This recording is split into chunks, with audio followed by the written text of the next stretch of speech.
Sameer Gelani Saraswati group of education ના online લેક્ચરમાં આપ સૌ વિદ્યાર્થીઓનું હાર્દિક સ્વાગત છે।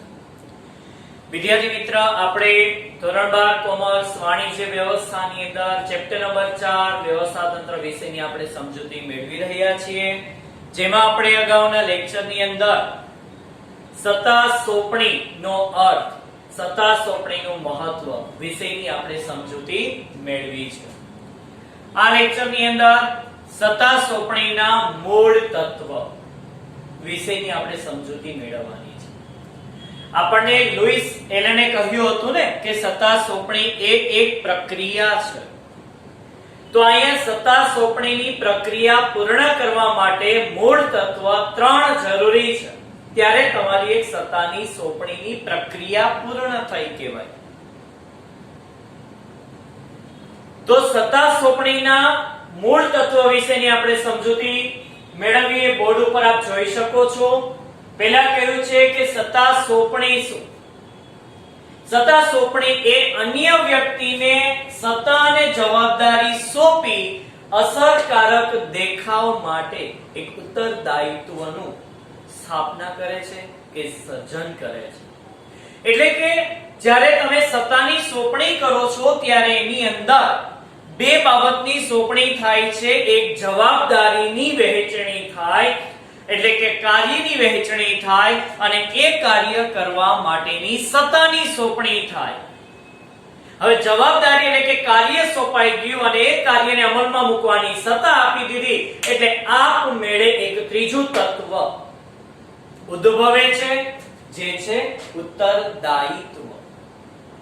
એટલે જ એક આકૃતિ દોરી છે સત્તા સોંપણીના જે મૂળ તત્વની। આ આકૃતિ આપણે પરીક્ષાની અંદર 1 માર્કમાં પણ પૂછાય છે કે સત્તા સોંપણીની મૂળ તત્વની આકૃતિ નામ નિર્દેશ સાથે જણાવો।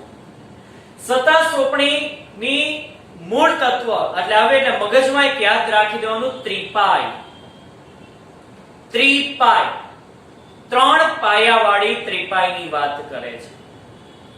એક ત્રિપાઈ તમે મગજની અંદરમાં નાખી દેશો એટલે દોરવાની તમને આઈડિયા આવી જશે। અને સંચાલન રૂપી ત્રિપાઈના 3 પાયા, સંચાલન રૂપી સત્તા સોંપણીના 3 પાયા કીધા છે। પહેલો કીધું છે જવાબદારી, બીજો પાયો છે સત્તા, અને ત્રીજો પાયો છે આપમેળે ઉદ્ભવે છે ઉત્તરદાયિત્વ।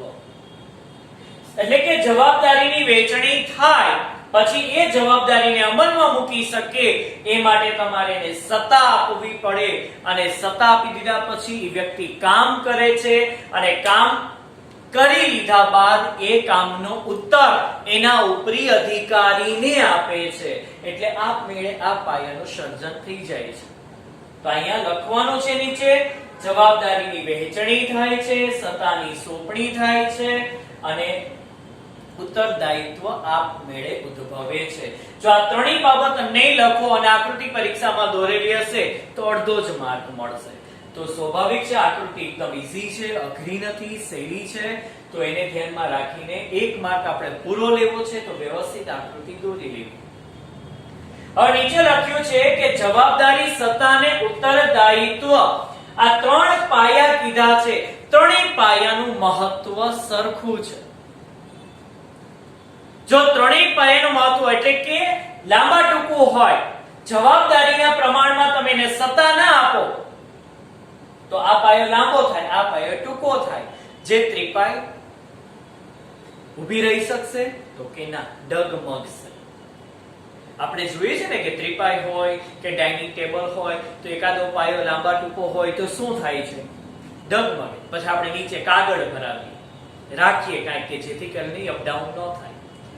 તો અહીંયા બે પાયા સરખા બનશે, આના બરાબર તમે એને જો સત્તા આપશો તો એના બરાબર જ જવાબ આવશે, એ સ્વાભાવિક છે। તો ત્રણેય પાયાનું મહત્વ સરખું છે। ત્રણેય પાયા સ્વતંત્ર છે। જો આ ત્રણેય પાયા સ્વતંત્ર છે પણ છતાં એકબીજા સાથે કનેક્ટેડ છે। આ ઉપરનો જે ભાગ છે એ આને જોડે છે, આને જોડે છે, આ ભાગ આને જોડે છે। બાકી તમે જો ઉપરનો ભાગ કાઢી નાખશો તો ત્રણેય પાયા કેવા થઈ જશે? છૂટા। એ સ્વતંત્ર છે પણ છતાંય એ ત્રણેય એકબીજા ઉપર આધાર રાખે છે। આખો ધંધો આના ઉપર જ હોય છે, આના ઉપર ધંધો હોય છે. વિચારો કે જો આ પાયો લાંબા ટૂંકો હોય તો આખો ધંધો ડગમગી ઉઠે છે. એટલે ત્રણેય પાયા સરખા હોવા અનિવાર્ય છે. હવે એક પછી આપણે ત્રણેયની સમજૂતી મેળવીએ. એમાં પહેલું તમને કીધું જવાબદારીની સોંપણી. મેં તમને હમણાં જ કીધું કે જો આ એક તમારા ઉપરી અધિકારી છે, આ ઉપરી અધિકારી છે, બરાબર, એટલે કે બોસ. હવે વિચારો કે આ બધા કામ જાતે નથી કરી શકતો, આની પાસે કામનો લોડ વધી ગયો છે, તો આ શું કરશે? એની નીચે એમના મદદનીશો આને હેલ્પ કરે છે એવા વ્યક્તિઓની શું કરે છે? નિમણૂક કરે છે. અને આની પાસે રહેલું જે કામ છે એ કામમાં બધાને વહેંચણી કરી દે છે. એટલે એટલું કામ એની પાસે શું થઈ ગયું? ઘટી ગયું. એટલે પેલું શું કરાય? સત્તા સોંપવી હોય ને તો પેલા શું સોંપવું પડે? કામ સોંપવું પડે. જો ઉપરી અધિકારી દ્વારા જે તે કાર્યની શું કરવામાં આવે છે? સોંપણી કરવામાં આવે. તો આપણે કાર્યની શું કરી? સોંપણી કરી. ઓકે, એ કાર્યની પૂર્ણતા માટે જે કાર્ય સોંપણી આવશ્યક છે એને કહેવાય જવાબદારી. આ કામ એને પૂરું કરવું છે. આ કામની પૂર્ણતા માટે એ કામમાંથી કોઈ ચોક્કસ ભાગ એમના નીચેના મદદનીશોને કાર્યની સોંપણી કરે છે. એટલે આ વ્યક્તિની એક જવાબદારી ઊભી થઈ ગઈ. શું કામ? કારણ કે આ બધા વ્યક્તિઓએ કામ શું કરવાનું છે? પૂર્ણ કરવાનું છે. અને એ કામ પૂર્ણ કરી એનો જવાબ ક્યાં આપવાનો છે? એના ઉપરી અધિકારીને આપવાનો છે. ત્રીજું, જવાબદારીને કારણે જ હુકમ આપનાર અને તાબેદાર વચ્ચે સંબંધો સ્થાપિત થાય છે. આ વ્યક્તિએ હુકમ આપ્યા છે. હુકમ ક્યાંથી આવ્યા? ઉપરથી આવ્યા. હુકમ અહીં આવ્યા, આને હુકમનું પાલન કર્યું અને એ હુકમનો જવાબ ક્યાં ગયો? નીચેથી ઉપર. એટલે એને ખબર પડી કે આ મારો મદદનીશ છે, આને ખબર પડી કે મારો બોસ છે. તો બે વચ્ચેના શું થયા? આંતર સંબંધો સ્થાપિત થયા. તાબેદારોએ માત્ર મળેલા હુકમનું જ પાલન કરવાનું. આ તાબેદાર થયા. આ બધા શું થયા? તાબેદાર. આ તાબેદાર થયા. તાને શું કરવાનું? આ તાબેદારોએ માત્ર ને માત્ર આના તરફેથી મળેલા હુકમ જે કાંઈ છે એ હુકમનું શું કરવાનું? એને પાલન કરવાનું. કોણે? તાબેદાર. નેક્સ્ટ, તાબેદાર હંમેશા તેના ઉપરી અધિકારીને જવાબદાર. સ્વાભાવિક છે કે આ તાબેદાર કોને જવાબદાર થયા? તો કે આ ઉપરી અધિકારીને જવાબદાર. કારણ કે ઉપરી અધિકારીએ આને કામ સોંપ્યું છે તો આને કામનો જવાબ કોને આપવો પડે? એના ઉપરી અધિકારીને. તો તાબેદાર કોને જવાબદાર થયા? એના ઉપરી અધિકારીને. નેક્સ્ટ, જ્યારે તાબેદારોને જવાબદારી આપવામાં આવે છે ત્યારે એના પ્રમાણમાં એને શું પણ આપવી જોઈએ? સત્તા. એટલે કે બોસ છે એના તાબેદારને જે કામ આપે છે, એટલે કે જવાબદારી આપી, એ કામના પ્રમાણમાં સત્તા આપવી જોઈએ. એટલે કેના બરાબર? જવાબદારી બરાબર શું આપવી જોઈએ? સત્તા આપવી જોઈએ. જો એક ઉદાહરણ આપો. અહીંયા પૂછે કે જો જવાબદારીના પ્રમાણમાં સત્તા વધુ હશે. હવે લાઈક અહીં જો એકાઉન્ટના ટીચર છે, એને કોર્સ કમ્પ્લીટ કરવા માટે 250 લેક્ચરની રિક્વાયરમેન્ટ છે. આખો કોર્સ પૂરો કરવા માટે 250 લેક્ચરની જરૂર છે. ઓકે, હવે એના જે ઉપરી અધિકારી છે એને આપ્યા 200 લેક્ચર એકાઉન્ટ ટીચરને. એકાઉન્ટ ટીચરને કેટલા લેક્ચર આપ્યા? 200 લેક્ચર. જોઈએ છે કેટલા? 250. જો વર્કના પ્રમાણમાં સત્તા છે, આ કામ થયું અને આ સત્તા થઈ. જો જે બે છે બરાબર? ના, અહીંયા 250 અને અહીં 200 છે. 50 કલાક ઘટી તો જવાબદારી કરતા સત્તા કેવી થઈ? ઓછી થઈ. તો કામ થાય? નો થાય. એવી જ રીતે ઊંધું વિચાર લ્યો કે 250 કલાકની રિક્વાયરમેન્ટ છે અને 300 કલાક આપી, તો જો 50 લેક્ચર કેવા મળ્યા? વધુ. તો જો આ પોઈન્ટ થયું, જવાબદારીના પ્રમાણમાં સત્તા શું આપી? વધુ. તો 50 કલાક વધારે આપી એટલે સત્તાનો શું થાય? દુરુપયોગ. ક્લાસમાં શિક્ષક તો કે આજ નથી ભણવાનો નહીં, આપણી પાસે ઘણો બધો ટાઈમ છે. આ શું કામ બન્યું? એને એના કામ કરતા સત્તા કેવી આપી છે? વધારે. એના કરતા બેટર કે જો સરખું કામ કરવું હોય તો જવાબદારીના બરાબરમાં શું આવવી જોઈએ? સત્તા. તો કે 250 કલાકના બરાબરમાં 250 લેક્ચર આપવા જોઈએ. તો શિક્ષક વ્યવસ્થિત રીતે એને ખબર છે કે મારે 250 કલાકમાં જ લેક્ચર્સ પૂરા કરવાના છે. તો જવાબદારીના પ્રમાણમાં શું થાય? સત્તા. ઓકે, એકવાર આમના આકૃતિ પરથી જોઈ લે. ઉપરી અધિકારી એમના નીચેના મદદનીશોને કાર્યની શું કરે છે? સોંપણી કરે છે. એટલે કે મદદનીશો એટલે કે તાબેદારોને કામની સોંપણી કરતા તાબેદાર ઉપરી અધિકારીને જવાબદાર બને છે. ક્લિયર? ઉપરી અધિકારી જ્યારે તાબેદારને જવાબદારી આપે ત્યારે એના પ્રમાણમાં એને શું મળવી જોઈએ? સત્તા. જો સત્તા વધુ મળે તો સત્તાનો દુરુપયોગ થાય. જો સત્તા ઓછી મળે તો કામ ન થાય. જો બે બરાબર હશે તો આપણું કામ પૂર્ણ થઈ જશે. ચાલો, કામની સોંપણી કરી, 2 માર્કનું પોઈન્ટ થયો. હવે એના ઉપરથી આપણે બીજો પોઈન્ટ સત્તાની સોંપણી કરી. સત્તા સોંપણી એટલે શું? તો કે સત્તા એ એક એવો અધિકાર છે કે જેના દ્વારા અન્ય વ્યક્તિઓ પાસેથી કામ લઈ શકાય છે. જો આ વ્યક્તિ પાસે એવી સત્તા છે, એવો પાવર છે, એવો અધિકાર એને આપ્યો છે કે એ બીજાઓ બધા પાસેથી કામ કઢાવી શકે છે. આ બધા પાસેથી કામ કઢાવશે. કારણ કે ઈ એના ઉપરી અધિકારી તરફેણથી મળ્યો હોય. અહીંયા જે કેનો બોસ બેઠો હોય ઈ સત્તા નહીં. અને આ વ્યક્તિ આ બધા પાસેથી કામ કઢાવે છે.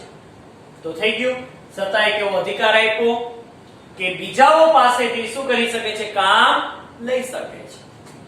સંચાલકો તરફથી મદદનીશોને જે કામ સોંપાયા હોય તે સફળતાપૂર્વક પાર પાડવા માટે જરૂરી શું આપવી જોઈએ? સત્તા. એટલે કે આ સંચાલક મંડળ છે, તો સંચાલક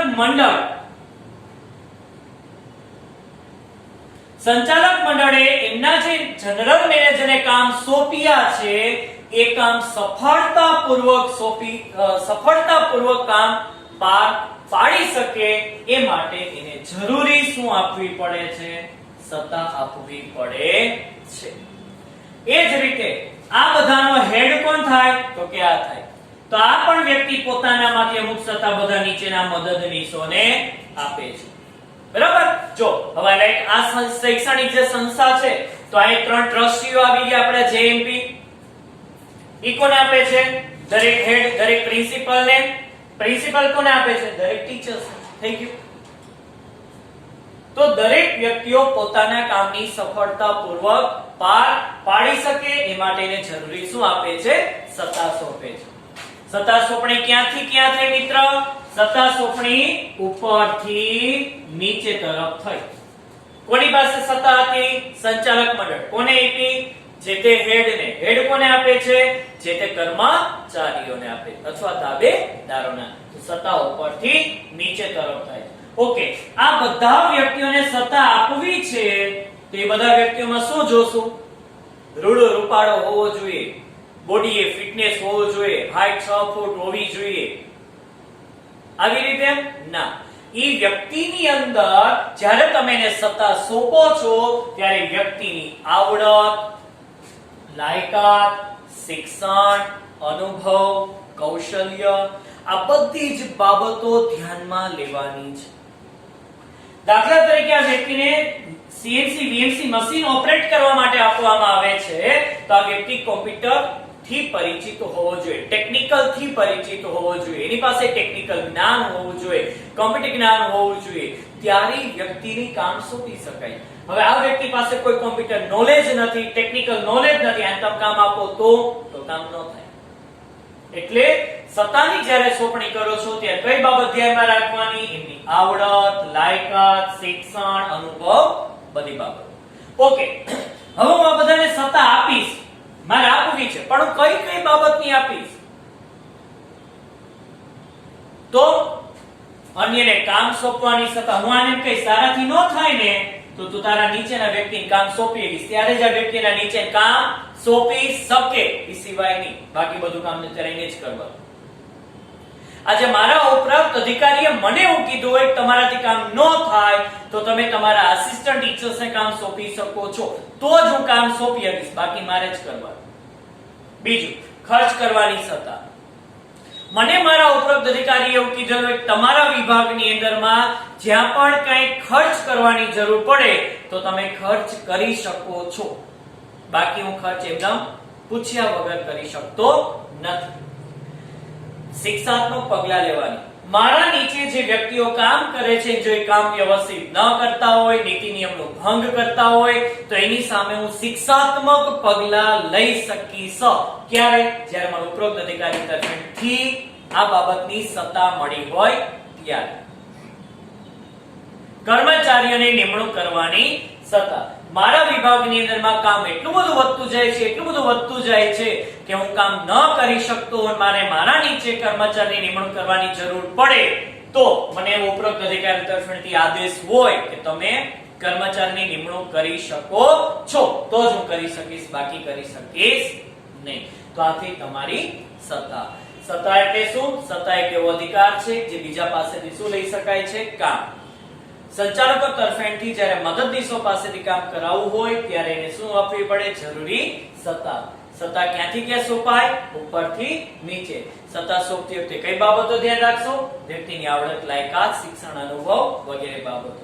કઈ કઈ બાબતોની હોઈ શકે? ખર્ચ કરવાની સત્તા, અન્યને કામ સોંપવાની સત્તા, શિક્ષાત્મક પગલા લેવાની સત્તા, કર્મચારીની નિમણૂક કરવાની સત્તા. તો વિદ્યાર્થી મિત્ર, આપણે હવે ત્રીજો પોઈન્ટ, સત્તા સોંપણીના મૂળ તત્વ ની જે આકૃતિ છે એમાં જે આપણે ત્રીજો પાયો છે ઉત્તરદાયિત્વ, એના વિશે આપણે સમજૂતી મેળવીશું.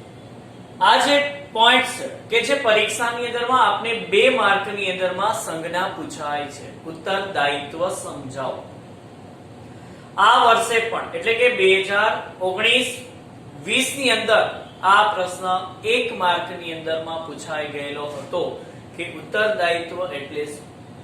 તો ઉત્તરદાયિત્વ એટલે એક જ વાક્યની અંદરમાં જવાબ તમારે લખવાનો છે કે તાબેદારોને જે કામની સોંપણી કરવામાં આવેલી છે એ કામનો જવાબ તેના તરતના ઉપરી અધિકારીને આપવો, જેને ઉત્તરદાયિત્વ તરીકે ઓળખવામાં આવે છે.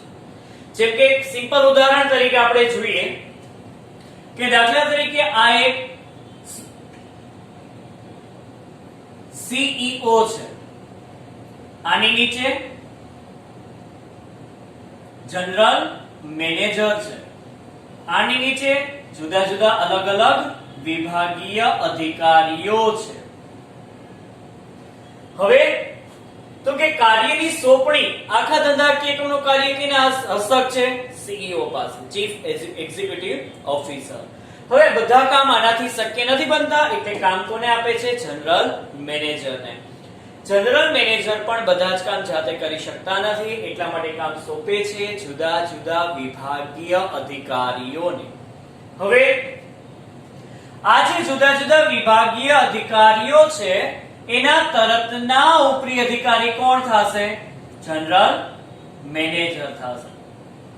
તો આ લોકોએ જે કંઈ પણ કામગીરી કરેલી છે એનો આખો એક લેખિત અહેવાલ તૈયાર થાય અને એ અહેવાલ જનરલ મેનેજર પાસે જાય અને એ આખો અહેવાલ વાંચી અને એ અહેવાલ ક્યાં જશે? CEO પાસે. CEO ડાયરેક્ટ જુદા જુદા વિભાગીય અધિકારીઓનો કોન્ટેક્ટ નહીં કરે. સિમ્પલ બીજું એક ઉદાહરણ આપો કે આપણી શાળા છે, તો આપણી શાળાના આ ટ્રસ્ટીઓ છે, આ જે કઈ HR છે, આ જુદા જુદા વિભાગના પ્રિન્સિપાલ છે, એની નીચે એના ટીચર્સ કામ કરતા હોય તો ટીચર્સ થી તરતનો ઉપરી અધિકારી એના પ્રિન્સિપાલ, એના પ્રિન્સિપાલ નો એના તરતનો ઉપરી અધિકારી તો કે એમનો કોઈ એચઆર કોઈ પણ વ્યક્તિ હોય, એચઆર છે તો કે ડાયરેક્ટ પ્રોસેસ સાથે કનેક્ટેડ હોય. તો આ રીતે આખું એક માળખું હોય જેને સત્તા આપણને આપી છે, જેને આપણને સત્તા આપી છે. એ સત્તાનો આપણે ક્યાં ઉપયોગ કરીએ છીએ, કેટલો ઉપયોગ કરીએ છીએ એ આપણા ઉપરોક્ત અધિકારીને ખ્યાલ હોવો જોઈએ. કારણ કે લોકો એક અમુક પ્રકારના ડિસિઝન લેવાના હોય છે, અમુક પ્રકારના નિર્ણય લેવાના હોય છે. તો જોઈએ આપણે તાબેદાર દ્વારા આપણા હાથ નીચે કામ કરતો વ્યક્તિ હંમેશા આપણો તાબેદાર કહેવાય અથવા મદદનીશ કહેવાય. તાબેદાર દ્વારા થયેલા કાર્યનો ઉત્તર આપવા કોને કામ કર્યું છે? તાબેદારોએ. શું કર્યું છે? કામ. એનો તમારે શું આપવાનો છે? ઉત્તર, જવાબ. કોને આપવાનો છે? એના તરતના ઉપરી અધિકારીને. એ અધિકારીને તમે જવાબ આપો છો એટલે તમે એને જવાબદાર થયા. આને કહેવાય ઉત્તરદાયિત્વ. ક્લિયર? તો ઉત્તરદાયિત્વની વ્યાખ્યા થઈ. નેક્સ્ટ તમે કહે છે કે ઉપરી અધિકારી તેના તાબેદારને કાર્ય સોંપે છે. ઉપરી અધિકારી તેના તાબેદારને કામ સોંપે છે. હવે કામ કરે એ માટે, એ કામ કરવા માટે એને શું આપવી પડે? સત્તા અને જવાબદારી, ઓથોરિટી આપવી પડે, રિસ્પોન્સિબિલિટી આપવી પડે. જેટલું કામ તમારે એમની પાસેથી કરાવવાનું છે એટલી તમે એને ઓથોરિટી આપશો. એટલે ઉપરી અધિકારી દ્વારા, કારણ કે ઈ સત્તાની જવાબદારી કોના હાથમાં હતી? તો કે ઉપરી અધિકારી પાસે હતી. એનાથી એ કામ નથી થતું એટલે કોને આપે છે? તો કે એના નીચેના મદદનીશને આપે છે. કામે સોંપે છે અને કામ કરવાનો એક સત્તા, એક અધિકાર પણ આપે છે. તેમ છતાંય જવાબદારી તો ઉપરી અધિકારીની જ બને છે. તેમ છતાંય જવાબદારી ઉપરી અધિકારીની જ રહે છે. જો કેવી રીતે? જનરલ મેનેજર જે કઈ વ્યક્તિ છે એને આ બધા પાસેથી કામ કરાયું અને એ કામનો જવાબ ક્યાં ગયો?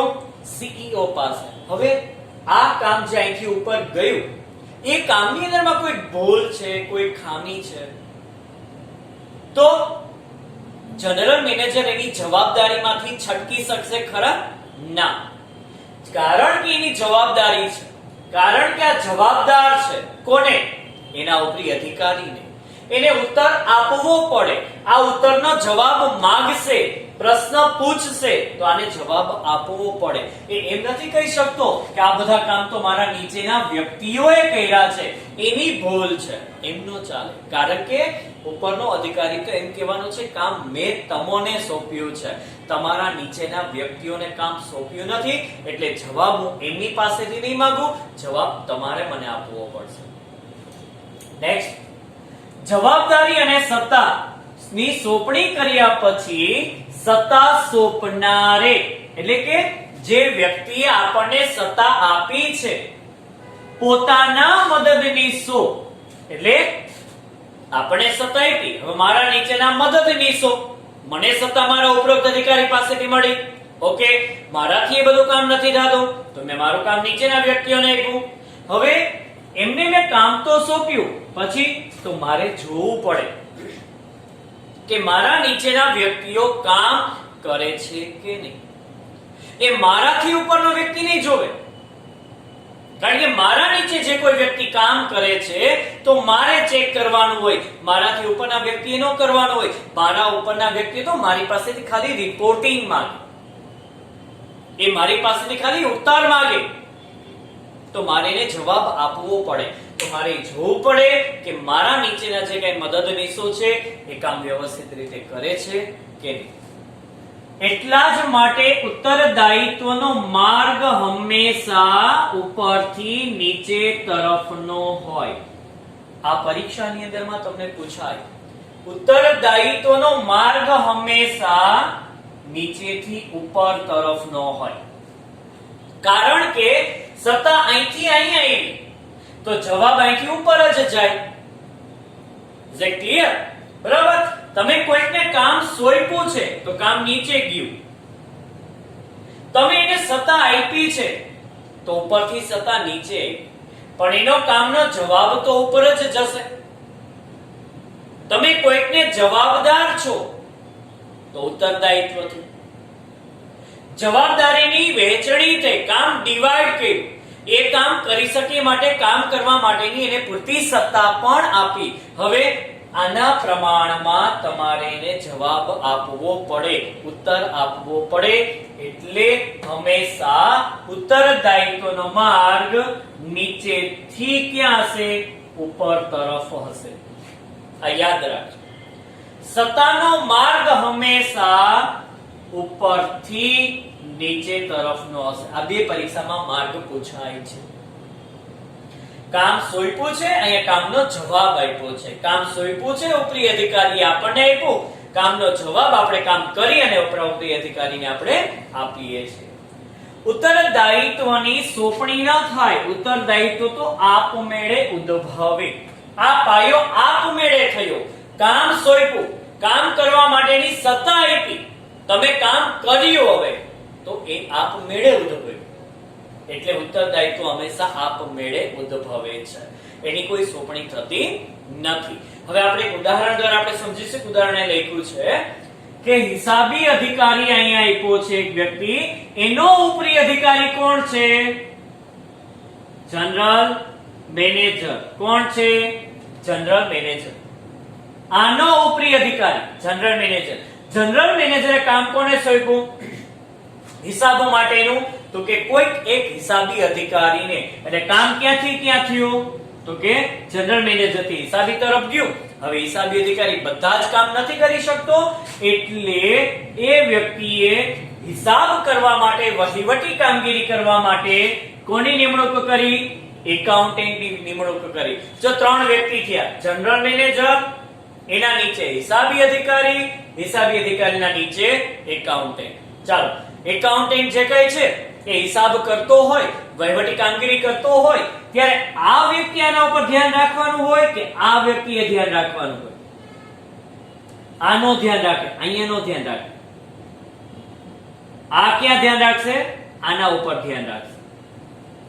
આ વ્યક્તિએ હિસાબો સાચા છે કે ખોટા, કોઈ ભૂલ તો નથી થતી ને, એ બધી જ પ્રકારની માહિતી કોની પાસેથી મંગાવશે? એકાઉન્ટન્ટ પાસેથી મંગાવશે. કોણ મંગાવશે? હિસાબી અધિકારી. આ નહીં મંગાવે. જે ક્લિયર? હવે હિસાબો સાચા છે, ખોટા છે, એમાં કઈ ભૂલ રહી ગઈ છે, કોઈ ખામી રહી ગઈ છે, તો એનો તમામ પ્રકારનો આ કઈ રિપોર્ટ જે કઈ બનાવ્યો છે એ રિપોર્ટ ક્યાં જશે? હિસાબી અધિકારી પાસે. અને એ હિસાબી અધિકારીએ ચેક કરવાનું છે કે હિસાબ સાચા છે કે ખોટા છે. હવે માની લ્યો કે એકાઉન્ટન્ટે હિસાબી અધિકારીને માહિતી આપી અને હિસાબી અધિકારીએ ડાયરેક્ટ જનરલ મેનેજરને આપી દીધી. એટલે કે ઉપરી અધિકારીને આપવો પડે છે જવાબ. તો હિસાબી અધિકારીએ ડાયરેક્ટ જનરલ મેનેજરને માહિતી આપી દીધી અને જનરલ મેનેજરને ખબર પડી કે હિસાબોમાં શું થઈ ગયા છે? કઈક ભૂલ કે ખામી રહી ગઈ છે. તો જનરલ મેનેજર કોને પકડશે? એકાઉન્ટન્ટને કે હિસાબી અધિકારીને? કોને પકડશે? ઓકે, કહી દો, કઈ વાંધો નહીં. જનરલ મેનેજર છે એ ડાયરેક્ટ કોને પકડશે? હિસાબી અધિકારીને. કારણ કે જનરલ મેનેજર કહેશે મેં કામ એકાઉન્ટન્ટને નથી આપ્યું, હિસાબી અધિકારીને આપ્યું છે. આવા સમયે હિસાબી અધિકારી પોતાની જવાબદારીમાંથી છટકી શકતો નથી. આ થયું તમારું ઉત્તરદાયિત્વ.